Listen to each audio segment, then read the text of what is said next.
নমস্কাৰ শ্ৰদ্ধেয় শিক্ষাগুৰুসকল আজি অইন এটি ভিডিঅ'লৈ আপোনালোকক স্বাগতম জনাইছোঁ।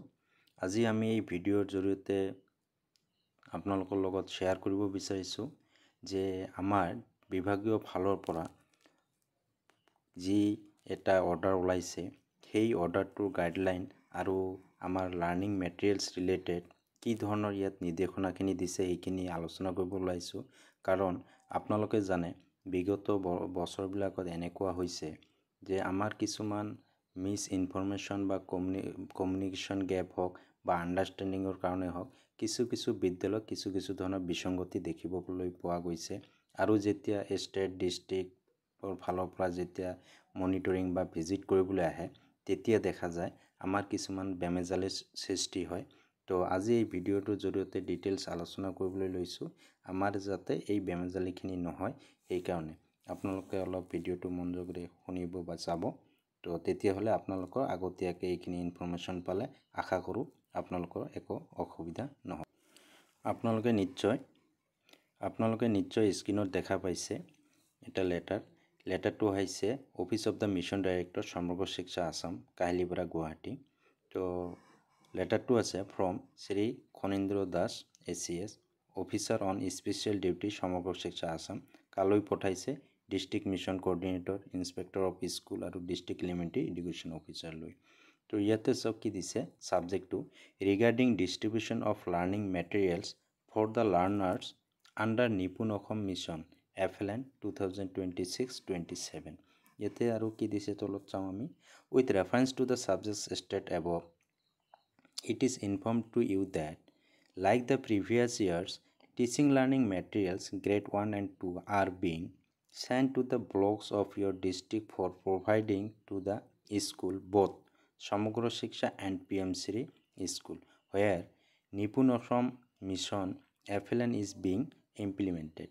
You are therefore requested to take necessary step. এইখিনি দিছে আৰু তলত কি দিয়া আছে মিডিয়ামবিলাক কোন মিডিয়ামত আমাৰ এই লাৰ্ণিং মেটেৰিয়েলছবিলাক আছে আছামিজ আছে বেংগলী আছে ইংলিছ আছে বড়ো আছে হিন্দী আছে মণিপুৰী আছে আৰু এনেকুৱা ধৰণৰ মিডিয়ামবিলাকত লাৰ্ণিং মেটেৰিয়েলছবিলাক আছে। তো ইয়াতে কথাটো হৈছে বোল্ডকৈ লিখা আছে চাওক the materials will be used in the academic year 2026-27 this information must be sent to all concern including school public teachers. তো আপোনালোকে জানে আগতীয়াকৈ যেতিয়া আমাৰ শিক্ষাবৰ্ষ আৰম্ভ হয় তাৰ আগতীয়াকৈ যোৱা বছৰো বিতৰণ কৰিছিলে কিন্তু দেখা যায় কেতিয়াবা এই মেটেৰিয়েলছখিনি যে আছে মেটেৰিয়েলছখিনি প্ৰপাৰ ইউটিলাইজেশ্যন কেতিয়াৰ পৰা কৰিব লগা আছে সেইখিনি হয়তো অলপ মিছ কমিউনিকেশ্যন বা অসুবিধা হোৱাৰ কাৰণে হয়তো এই কেতিয়াবা ইয়াত অলপ বেমেজালি হোৱা দেখা যায়। তো এইখিনি আমাৰ কি হ'ব যে 2026-27 যিটো একাডেমিক বৰ্ষ আছে ইয়াতহে আমি এইটো ইউটিলাইজ কৰিম যিখিনি মেটেৰিয়েলছ আহি পাব হয়তো এসপ্তাহ 10 দিন লাষ্ট উইক অফ নৱেম্বৰ বা ফাৰ্ষ্ট উইক অফ ডিচেম্বৰত যিখিনি আহি পাব বা বিদ্যালয়বিলাকলৈ আহি পাব। এতিয়া কথাটো হৈছে গাইডলাইনটো কেনেকুৱা ধৰণৰ দিছে সেইখিনি আমি চাওঁ। ডিষ্ট্ৰিবিউশ্যন গাইডলাইনটো আৰু ৰিচিভ গাইডলাইন হয় materials are to be provided to the government and provincialised school having class 1 to 5 including composite school. তো আমাৰ কি হ'ব য'ত 1ৰ পৰা 5লৈকে ক্লাছ আছে সেই বিদ্যালয়বিলাক গভ প্ৰভিঞ্চিয়েলাইজড বা গভ স্কুল যিবিলাক আছে এইবিলাকত আমি পাম সকলোৱে পাম। মিডিয়াম ৱাইজ ক্লাছ ৱাইজ এইটো মেটেৰিয়েলছখিনি আছে। তাৰপিছত লগতে আৰু এটা কথা কৈছে নাম্বাৰ 2 পইণ্টছত a copy of the same must be provided to each school so that the school can check properly the quantity of materials. The school must maintain the record of receipt of learning materials in the register. কি হৈছে আগতে আপোনালোকে জানে মেটেৰিয়েলছখিনি দিয়া হৈছে এনে বিদ্যালয় block অফিচৰ ফালৰ পৰা আমি কি কৰিছিলোঁ ইহঁতৰ যিটো লিষ্ট বনাইছে তাতে হয়তো আমি চহী কৰিছিলোঁ কিন্তু এইবাৰ কি কৰিছে টেক্সট বুকত যেনেকুৱা ধৰণৰ চালান দিয়া হয় ঠিক তেনেকুৱা ধৰণৰ চালানৰ ব্যৱস্থা কৰিব দিছে যাতে মেটেৰিয়েলছখিনি আপোনালোকে লৈ ভালদৰে চেক কৰিব পাৰে আৰু মেটেৰিয়েলছখিনি আপোনালোকে ঠিকমতে পাইছে নে নাই। নাম্বাৰ 3 পইণ্টছত দিছে ডিষ্ট্ৰিক্ট ৱাইজ ব্লক ৱাইজ কি কৰিছে আমাৰ যিবিলাক আইটেম আছে কোন ব্লক ডিষ্ট্ৰিক্টত বা কোন ব্লকত কি মিডিয়াম লাগিব সেইখিনি ডিটেইলছ দিয়া আছে। নাম্বাৰ 4ত আছে learning materials will be provided to the mix medium যিবিলাক বিদ্যালয় আছে সেইবিলাকত এতিয়া ধৰি লৈছোঁ কোনোবা এখন বিদ্যালয় আছামিজ মিডিয়াম আৰু বড়ো মিডিয়াম আছে তো দুয়োটা মিডিয়ামতে পাব। নাম্বাৰ 5 পইণ্ট সেইটো অলপ ইম্পৰ্টেণ্ট হয় At the time of distribution and use of the material, serial number is to be strictly followed at all levels. L is meant for literacy, N is meant for numeracy, and G is meant for grade. Example, G1L1 means grade 1 literacy 1 and G1N1 means grade 1 numeracy 1. তো এইখিনি আছে আপোনালোকে জানে মেটেৰিয়েলছখিনি আমি learning মেটেৰিয়েলছখিনি যেতিয়া পাওঁ তাতে এনেকুৱা ধৰণৰ লিখা থাকে G1N1 বা G1L1 এনেকুৱা ধৰণৰ থাকে। তো আমি এইখিনি হয়তো ভালদৰে বুজি উঠা নাই, তো হয়তো এইটো ভিডিঅ'ৰ জৰিয়তে আমি এইখিনি বুজি উঠিম। নেক্সট পইণ্টটো হৈছে holistic progress card. Holistic progress card আপোনালোকে জানে যোৱা বছৰতো আপোনালোকে পাইছে, আৰু এই হলিষ্টিক প্ৰগ্ৰেছ কাৰ্ডটো 4টা মিডিয়ামত হ'ব, Assamese medium, Bodo medium, Bengali আৰু ইংলিছত হ'ব। আৰু কি হ'ব, 1 copy will be provided to each student of class 1 and 2। প্ৰত্যেকটো বিদ্যালয়ৰ ক্লাছ 1 আৰু 2 যিমান ষ্টুডেণ্ট আছে প্ৰত্যেককে কি কৰিব, এখন এখনকৈ হলিষ্টিক প্ৰগ্ৰেছ কাৰ্ড প্ৰভাইড কৰিব। In case of the other medium, English medium will be provided. যত এই 4টা মিডিয়ামৰ বাহিৰত যত মিডিয়াম আছে তাতে কি কৰিব, ইংলিছ মিডিয়ামৰ হলিষ্টিক ৰিপৰ্ট কাৰ্ড প্ৰভাইড কৰিব।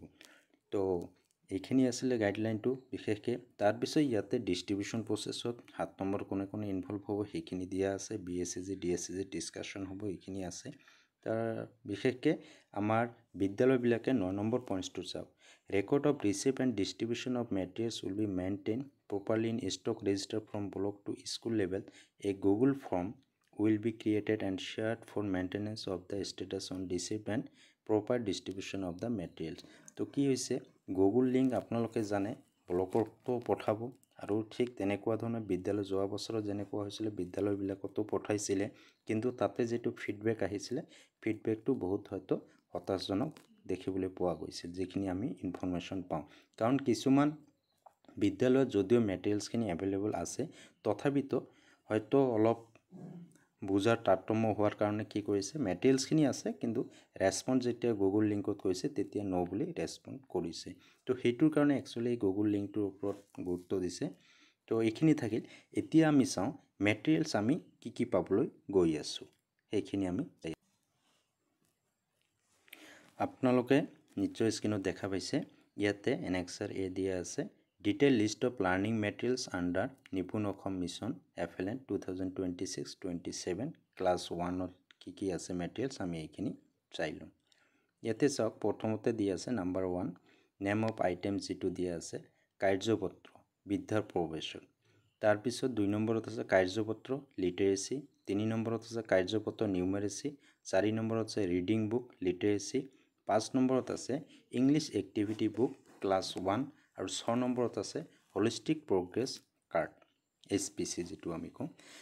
তো ইয়াতে কাৰ্যপত্ৰ আমি যোৱা বছৰতো পাইছিলোঁ, বিদ্যাৰ প্ৰৱেশটো পাইছিলোঁ, কাৰ্যপত্ৰ লিটাৰেচিখিনিও আমি পাইছিলোঁ, কাৰ্যপত্ৰ নিউমাৰেচিও পাইছোঁ, ৰিডিং বুক যিটো আমি মৌচাক বুলি কওঁ সেইখিনি, আৰু লগতে কি কৰিছে ক্লাছ 1ৰ কাৰণে ইংলিছ এক্টিভিটি বুকো প্ৰভাইড কৰিব।